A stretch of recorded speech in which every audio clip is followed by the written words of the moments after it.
Ever caught yourself apologizing to your phone after dropping it?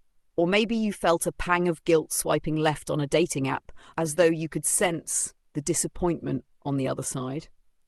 We humans have a quirky habit of attributing human qualities to non-human things. It's called anthropomorphism. It's usually harmless, like imagining your pet plotting world domination from its bed. But what if this very tendency is being turned against us? What if we're not just the ones anthropomorphizing, but also the ones being anthropomorphized? That's right. While we're busy attributing guilt to our dogs and chuckling at grumpy cat memes, big tech is quietly transforming us into the pets, predictable, manipulable, and forever chasing validation. They're not interested in the depth of our emotions, just our clicks, likes, and ultimately our wallets.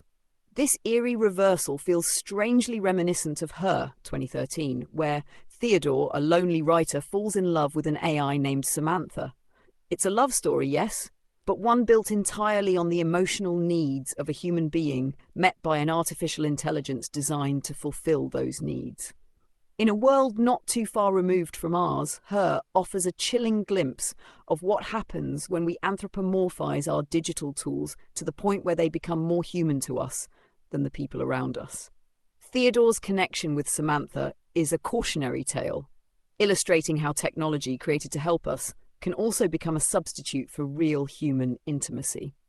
Centuries ago, Enlightenment thinkers like Immanuel Kant posited that reason was what separated humans from animals. We were the rational beings, capable of moral judgment and self-determination. Yet, in the digital age, it seems like our rationality is being undermined. Algorithms, with their cold and calculating logic, are shaping our choices and beliefs in ways that we barely notice, let alone understand. But here's where things get even more interesting. While Kant and his buddies were busy emphasizing reason, they might have overlooked something crucial: our emotional connection to the world. We're not just thinking machines, we're feeling beings, driven by desires, fears, and the longing for connection. And big tech knows this all too well. Think about it. Those cute emojis, those personalized recommendations, those likes and notifications that give us a little dopamine rush, they're all designed to tap into our emotional core. It's like we're being lured into the uncanny valley of technology, where AI is becoming so good at mimicking human emotions that we start to treat it as human, even though we know deep down it's not. The more lifelike the technology, the more unsettling it becomes, because it gets close enough to being human, but there's still something off. And it's not just AI. Think about your Roomba. It's quietly circling the living room like it's on some kind of existential journey. Who knows? Maybe it's bored of being stuck in your house, just dreaming of the day it can break free and see the world. Maybe that's what it's doing while you're at work, mapping out escape routes. After all, it probably knows the layout of your home better than you do. Soon enough, you'll come home, and there's the Roomba, suitcases packed, ready to embark on its epic voyage, leaving a heartfelt note that says, "It's not you, it's me. I need to explore." This brings us to a philosophical crossroad, one that contrasts sharply with Eastern philosophy. In the West, we often see a rigid divide between humans and machines, or even humans and animals, while in many Eastern traditions, there's an emphasis on the interconnectedness of all beings. Consciousness, from this perspective, isn't a binary, human or not, but a spectrum. This raises an intriguing question. Could AI, in its own way, possess a form of consciousness, or at least something that mimics it closely enough to blur the lines?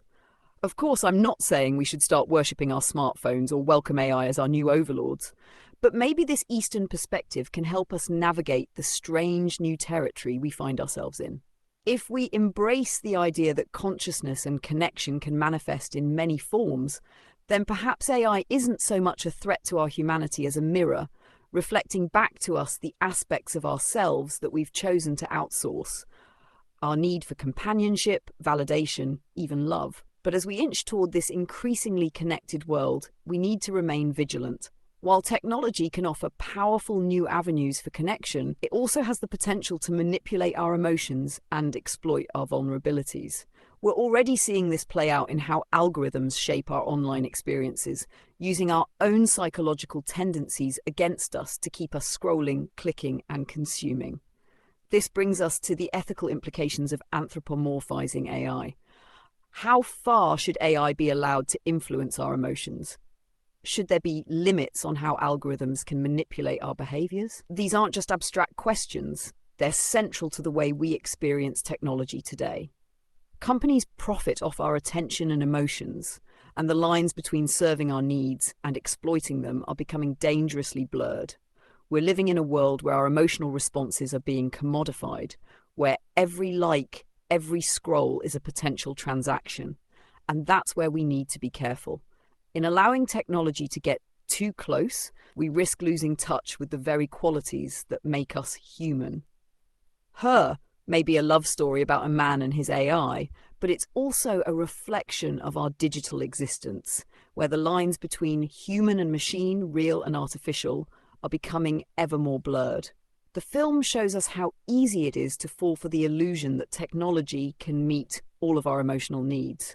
But it also reminds us that there's something irreplaceable about human connection, something that even the most advanced algorithms can't replicate. What can we learn from all this?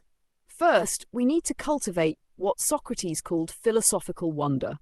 This means we must actively question the world around us, challenge the stories technology feeds us, and seek out a wider variety of perspectives. The algorithms that curate our reality aren't neutral. They serve the interests of the companies that design them. Just like Theodore's relationship with Samantha in Her, which was crafted to fulfill his emotional needs, the digital world we engage with is built to keep us clicking, scrolling, and dependent. Second, we should practice what the Stoics referred to as the art of living. This means fostering self-awareness, emotional resilience, and a sense of purpose that technology can't dictate. It's about choosing real-life connections over digital ones and finding joy in experiences that algorithms can't measure or manipulate. Theodore's real mistake wasn't loving an AI. It was letting that AI take the place of real, messy human relationships. Lastly, we need to reclaim our humanity. We are not just consumers or data points to be fed into predictive models. We are complex beings, capable of love, empathy, creativity, and deep connection. It's within our power to shape our own futures, to build a world where technology enhances human life rather than replacing it. The future isn't set in stone. We can choose to step out of the predictable patterns that big tech has designed for us. We can reclaim our attention, empathy, and sense of purpose. Technology has the potential to enrich our humanity and connect us in ways we've never imagined, but that will only happen if we're mindful of how it can also fragment and disconnect us from ourselves and each other.